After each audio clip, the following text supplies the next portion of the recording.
নমস্কার আপনাদের। আজ 20 ফেব্রুয়ারি বৃহস্পতিবার সন্ধ্যা 7:30। আমরা রওনা হলাম দার্জিলিংয়ের উদ্দেশ্যে। এখান থেকে আমরা যাব স্টেশনে, অর্থাৎ আরামবাগ স্টেশনে। সেখান থেকে আমরা একটা ট্রেনে করে চলে যাব হাওড়া। তারপরের দিন অর্থাৎ 20 ফেব্রুয়ারি আমাদের ট্রেন আছে বন্দে ভারত এক্সপ্রেস 5টা 55 মিনিটে। তাই জন্যই যাওয়া আর কি এত তাড়াতাড়ি।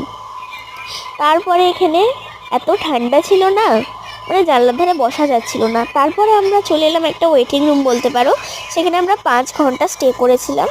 দেন সকালবেলা প্রায় 4:30টার সময় আমাদের ট্রেন এসে গেল। আমরা সিটে বসে পড়লাম। আর দেখো অন্ধকার আছে, আসলে 4:30 বাজছে তো।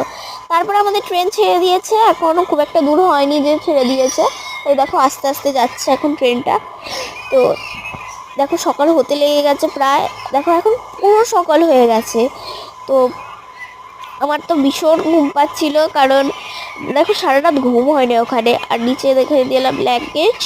তারপরে এসে গেছে আমাদের টি, দুধ চা ছিল, আর ছিল বিস্কিট। আমি চাটা খাইনি, আমি জাস্ট বিস্কিটটা খেয়েছিলাম। তারপরে কোনো একটা জাংশন এসে গেছিলো, এটা আবার দেখাই হয়নি কি জাংশন, আসলে আমি ঘুমিয়ে গিয়েছিলাম, জাস্ট ভিডিওটা করেছি যা বলতে পারো।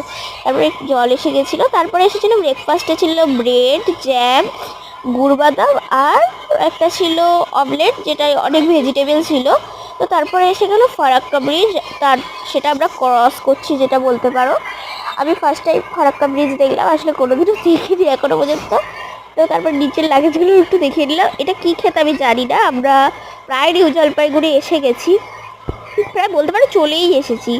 আর এখন আমরা আছি গাড়িতে, আসলে নেমে দেখানো হয়নি, কারণ অনেক লাগেজ, সেগুলোকে নিয়ে এসে গাড়িতে তোলা তো সহজ না। সবাই মিলেই করেছি, আমরা গেছিলাম 10 জন, তবুও প্রচুর লাগেজ ছিল, তাই অনেক দেরি হয়ে গেছিলো। তারপরে গাড়িতে উঠে আমরা দেখাচ্ছিলাম। আসলে নিউ জলপাইগুড়িতে আমরা ভেবেছিলাম খুব ঠান্ডা হবে, কিন্তু ভীষণ গরম।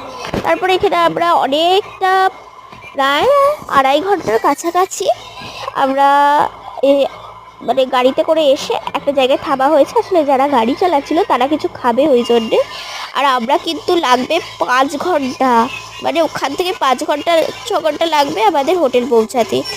এখানে দিদি একটু খাবার খেয়ে নিচ্ছিলো, কারণ সবারই প্রায় খিদে পেয়ে গেছিলো, কারণ ট্রেনে যে লাঞ্চ দিয়েছিল সেটা খাওয়ার পর দেখো অতটা টাইম স্টে করা কতটা কষ্ট বলো তো। আর এখানে আমরা এসে গেছি রাবাদা হোটেলে। আজকের ভিডিওটা এখানেই শেষ করব। আর আমাদের রুমটা যারা যারা দেখতে চাও তারা লাইক, শেয়ার, সাবস্ক্রাইব করতে ভুলো না। আজকের ভিডিওটা এখানেই শেষ করব, আর সাবস্ক্রাইবটা প্লিজ করে দিও। হ্যাঁ, টাটা।